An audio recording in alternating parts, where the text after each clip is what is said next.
It's now been just over 48 hours since several devastating tornadoes tore through West Michigan, and the cleanup is well underway. Amid all the destruction, though, there have been so many stories of resilience and perseverance. It would take 22 minutes for many lives here to be forever changed, but the camaraderie that followed has been equally moving.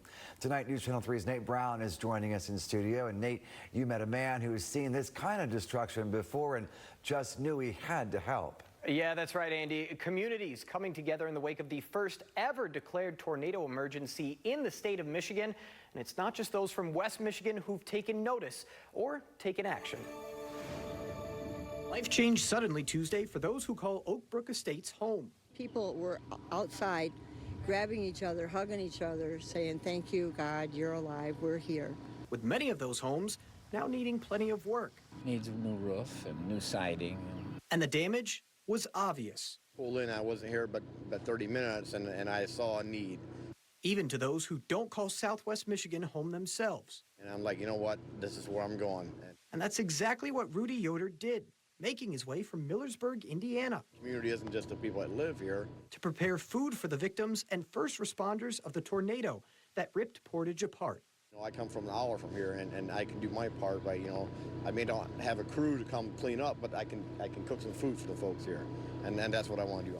Coffee, donuts, and breakfast sandwiches in the morning, hot dogs, cheeseburgers, chips, and the like for the rest of the day. So I just went to businesses, and they donated the food, and so they're like, you just go up and fix it now. So I'm just here to do my part and just to help out. Hitting the road in his RV Thursday morning at 3:30 to come offer what he can. They came around with flyers and said that there was some opportunity. And we were just going down to get the mail. So I had to get out and talk to that fella because we're just so thankful he's here. A meal, a smile, and hopefully make home start to feel like home again. And that's what I want to do. I want to be part of that community and do my part. Even if he's nowhere near his.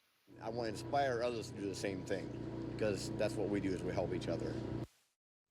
Now, this is the second time that Yoder has traveled to help those facing hardships in the wake of bad weather, as he traveled to Mayfield, Kentucky after tornadoes ripped through that area in late 2021. As for his time in Portage, Yoder going to be back at it tomorrow, continuing to support those in need.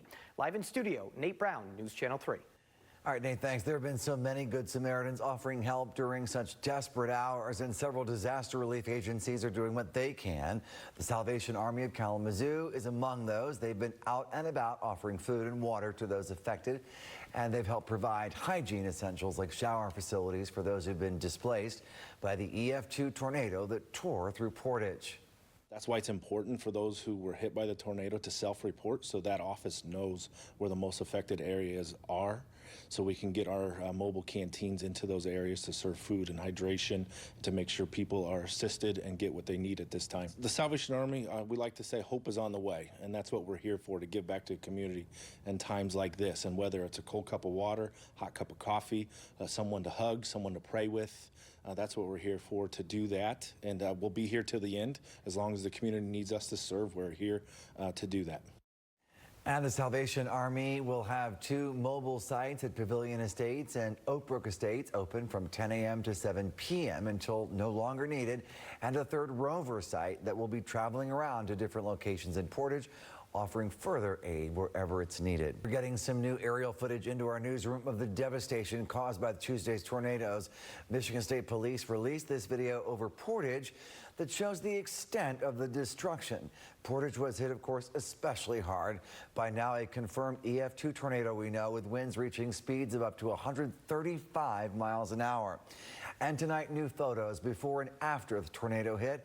The first one on the left showing this FedEx facility on Portage Road, and then on the right, the damage that made national news when the middle of the building collapsed, the roof caving in, and some of the trucks were flattened. Thankfully, the employees were not trapped or injured. This next set of greenhouses right off Shoring Road in Portage. The National Weather Service says the tornado was moving close to 30 miles an hour when it hit these. Several greenhouses showing significant damage as a result. This next one is offshoring at Westnedge. The main building here is Campbell Auto Supply. All of the damage on the right, just moments later, much of the building gone. And the powerful EF2 tornado would continue turning northeast into Oak Brook Estates, destroying everything in its direct path. a community of a few dozen homes, half of them damaged and several of them wiped off the map. New numbers coming in tonight about the tornado damage in Sherwood Township, which is between Colon and Union City in Branch County. The Branch County Office of Emergency Management says the EF2 and EF1 tornadoes that touched down there caused significant damage along a 6-mile path. The office says the EF2 covered 19 miles, hitting 2 counties, flipping houses over, winds reaching speeds of 130 miles an hour, and its path was 950 yards wide, more than 9 football fields long. Overall, 9 homes were destroyed and 4 others sustained major damage. In the hours after those tornadoes tore through southwest Michigan, emergency crews have been out assessing all the damage, and there's a lot of it. And it's very widespread. St. Joseph County was especially hard hit as well. The National Weather Service conducting a damage survey there today. News Channel 3's Carter Landis has more now from St. Joseph County on the ongoing cleanup effort and damage assessment. As West Michigan continues to recover from the tornadoes that ripped through just a few days ago, it's time to assess the damage. And here in St. Joseph County, there is certainly a lot of it.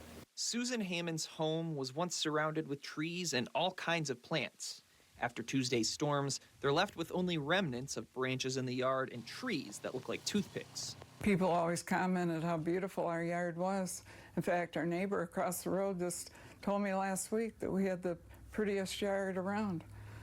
But no trees now. The Hammond's home is one of countless in St. Joseph County to be decimated by severe tornadoes that ravaged the area on Tuesday evening. The National Weather Service releasing a report today on the area, revealing it was an F2 tornado that lasted about a half hour with winds up to 130 miles per hour.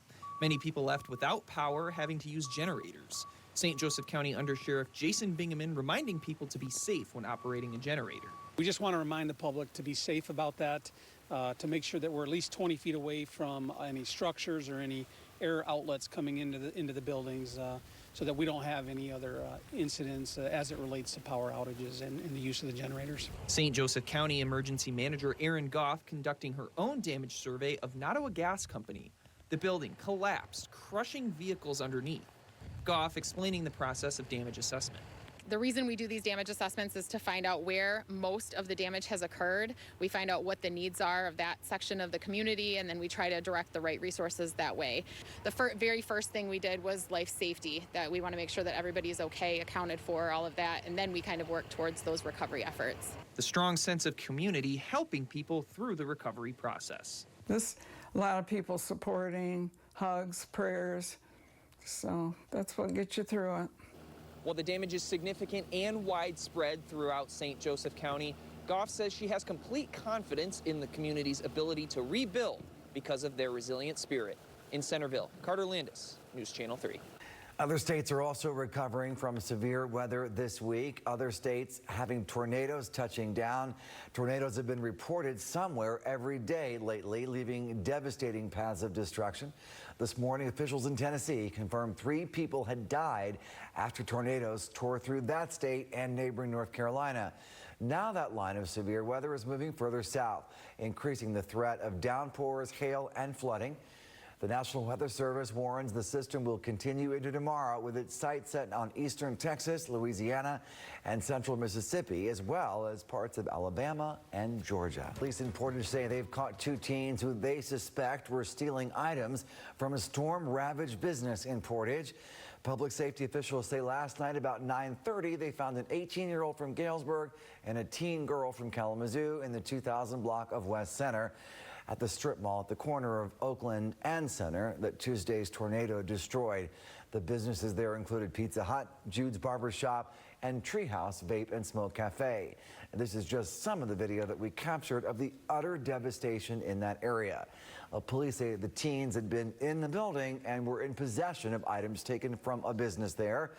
They then reached out to the business owner, and police say they are asking that the 2 teens be prosecuted. The 18-year-old is being held in the Kalamazoo County Jail. His case has been submitted to the Kalamazoo County prosecutor. The teen girl, who is a minor, was turned over to her parents, and charges have also been submitted for review in her case. Portage police say they'll be paying extra attention now to the areas that were damaged by the storm to prevent any future looting. And Portage was where state and federal lawmakers came out today to tour some of the tornado damage. News Channel 3's Autumn Pitcher takes a look at the plans in place to make this an easier recovery. It's like a war zone out here. I mean, just take a look at this tree. It really sets the scene. It came crashing down on top of this home behind me here into the roof. The roof ripped off and windows busted out. And that is the devastation that we're seeing all across the way here for these townhomes. Now, also, if you walk with me over here, I want to show you all these belongings, families' belongings scattered all across the way, really a mile down here, including a grill like this. I mean, when you see items like this, personal belongings, it just really breaks your heart. But the Portage City mayor says she's ready to go from chaos to calm, and they do have a plan to do that. What did you kind of observe? There's people, their whole world is turned upside down. What's next? The question on everyone's mind when they see the heartbreaking destruction in Portage.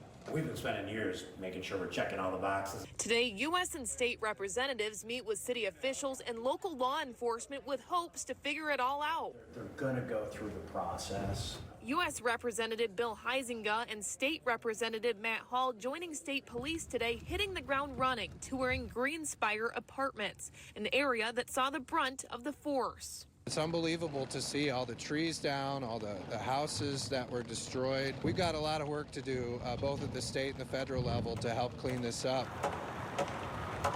Work that is already underway.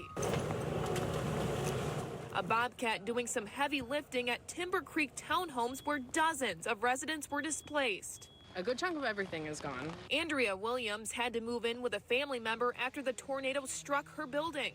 Boyfriend and I live with his parents. The roommate is at a hotel for about 30 days. After that, I'm not 100% sure. They said it would take about a year before anybody could live there again. Representative Huizenga providing Williams comfort as it weighs heavy on her heart. We're pulling for you. We're going to try to help any way we can. Thank you. And while the governor has already declared state of emergency, the Federal Emergency Management Agency has to conduct their assessments of property. And the governor will then have to request the assistance from the federal government as well. So it never seems to work as quickly as we'd all like it to. If you've got friends, make sure that you're opening your heart, your wallet, your home. It's devastation everywhere you turn. I mean, take a look at this house. It has wooden planks busting through the window. Thankfully, no one was hurt inside.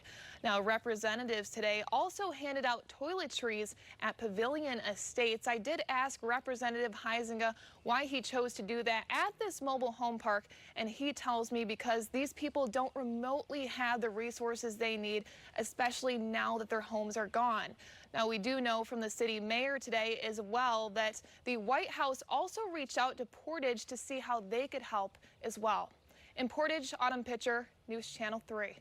Well, speaking of help, U-Haul is offering 30 days of free storage to those impacted by the tornadoes in Southwest Michigan. U-Haul says access to self-storage rooms can be essential during the cleanup process. They're offering that free storage at 7 different U-Haul locations in Battle Creek, Benton Harbor, and in Kalamazoo. And Portage Public Schools will be closed again tomorrow. The school was closed today and Wednesday because of the tornado and the widespread damage around town. The district says none of its buildings was actually damaged, but again, schools will be closed tomorrow as cleanup efforts continue.